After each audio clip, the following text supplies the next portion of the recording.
Michigan is the home of the auto industry, critically important to us as well as the whole country. And you have publicly stated, and I want to quote your statement, automated vehicles can make transportation safer, cleaner, more accessible, and more efficient while creating thousands of good jobs. And I certainly could not agree more with that statement. So my question to you, Mr. Buttigieg, is if confirmed as Secretary, will you commit to working with this committee and with me and Senator Thune and others and soon-to-be Chair Cantwell, who has been working with me on this, to help inform our legislation, providing for safe testing as well as for the deployment of highly automated vehicles? Absolutely. I'm enthusiastic about the opportunity and for America to lead the way. Great. Excellent. Excellent. The other area that's important to the auto industry is electric vehicles. And to me, it's certainly a win-win proposition for the United States automotive industry, to consumers, and the environment. And as you know, more and more automakers are increasing the number of EVs that they're producing. And in fact, out of our Detroit automakers, a whole long line of very exciting EVs are coming to the market currently and into the future. President Biden has rightfully prioritized electrification within the transportation sector and the federal fleet as part of his climate platform, which you mentioned here earlier. And that's certainly an important priority for me as well.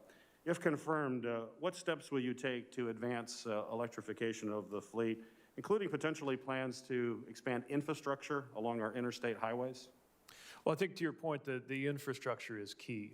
Industry is increasingly bringing EVs to the point where they pencil out or represent a cost savings to a consumer. And the more that's the case, the more the real hesitation to acquiring one will be range anxiety, worrying about whether you can get to where you're going without having to stop and charge. That's why the President's commitment to 500,000 charging stations is so important, and I'm looking forward to working with you to try to deliver on that commitment.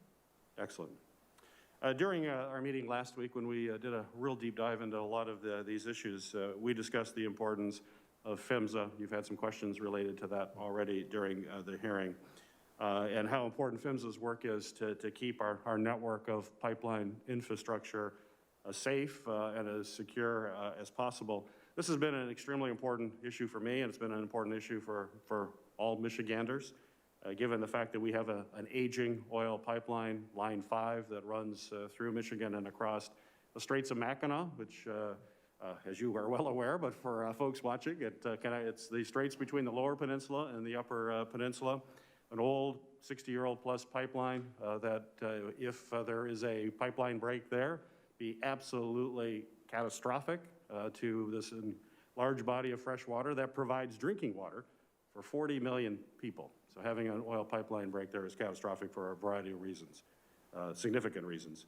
May I have your commitment that if confirmed, that you'll continue a very close collaboration I've been able to have with PHMSA as relates to Line 5 and the federal government, particularly until we get a final determination. Right now there's talk between the state and the pipeline company and federal, but we need to have a very close cooperative relationship with PHMSA, and I hope you would make that a priority if confirmed. Yes, I'm committed to that cooperation, and I know how important it is. Right. And the other issue related to PHMSA is will you ensure that the agency has the adequate resources needed to recruit and retain personnel? That's a challenge across the federal enterprise, but certainly an issue with PHMSA that we need to address, and would certainly welcome the opportunity to work with you if confirmed. I would too. Great. Well, thank you, Madam Chair. I yield.